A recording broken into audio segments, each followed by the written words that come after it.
พี่น้องซุ่มเจ้าเห็นคลิปพยาบาลฟินแลนด์บ่เล่าไปเล่นคอนเสิร์ตอยู่หม่องหนึงพี่น้องเอ๋ยคนเข้าไปเบิ่งหล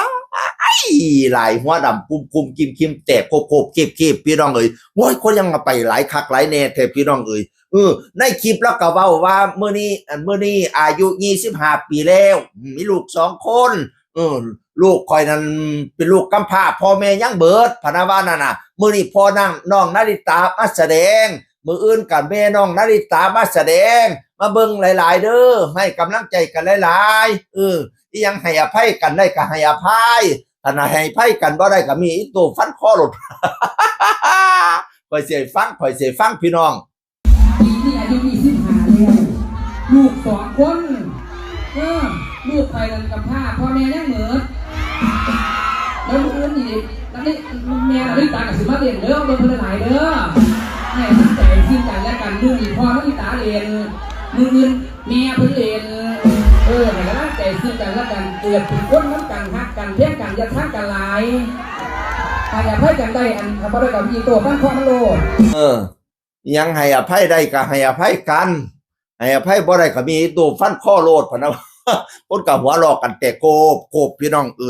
แล้วก็มาเขียนเม่นว่าวันนี้พ่อเล่นพรุ่งนี้แม่น้องลลิตาเล่นแล้วก็สู้3การ์ตูนมาให้กำลังใจกันเด้อพี่น้องพะนะว่านั่นน่ะผู้ลังคนก็มองว่าเล่าให้กำลังใจผู้ลังคนก็ว่าโอ้ยบ่ต้องเว้าดอกเว้าแล้วมันคือการเชะกันพะนะว่านั่นน่ะบ่เว้าหากันซะดีกว่าพะนะว่านั่นน่ะจักสิว่าจังได๋เนาะถ้าแม่นให้อภัยกันได้นี่อีหลีก็สิดีเด้เนาะพี่น้องสิให้อภัยกันได้บ่เนาะให้อภัยกันได้ก็ให้อภัย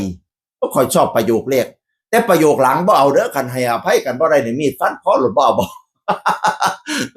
คันให้อภัยกันได้ก็ให้อภัยก็สิดีงามเนาะทานอะไรไม่สู้อภัยทานพี่น้องเอ๋ยแต่สิให้อภัยกันบ่ล่ะแพ้วพาวกับฟ้องผู้ใหญ่บ้านฟินแลนด์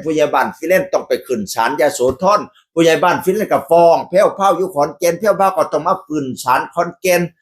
โอ้ยดูเดือดทั้งโรงทั้งศาลกันก็ได้คดีนึงสิตัดสินนี่ตัวมกรา69นี่ตัวอีกคดีนึงนี่ตัดสินเดือนใดว่าข่อยจื้อบ่ได้พี่น้องเอ้ย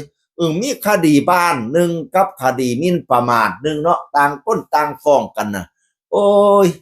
เนาะให้อภัยกันได้ก็สิดีงามหลายเติบแล้วสวยงามพระราม8แล้วให้อภัยกันได้นั่นน่ะให้อภัยกันได้บ่ให้อภัยกันบ่ได้ก็โอ้ยจักสิว่าจังได๋ล่ะมันสิติดต่อนอนเนียงกันหลายภพหลายชาติกันเติบดีเนี่ยสิสู้กันอยู่หลายภพหลายชาติเกินเติบดีเนี่ยต่างคนต่างบ่ว่างนั่นคันแม่นว่างบ่ได้อีหลีก็ต่างคนต่างไปเนาะมันเจ้าก็อยู่พ่อข่อยก็อยู่พ่อข่อยก็อยู่พ่อข่อยเจ้าก็อยู่พ่อเจ้าย่านจ่าเว้าร่วมกันเที่ยวทางคนละเส้นดวงตะเว้นคนละหน่วยโลดเนาะ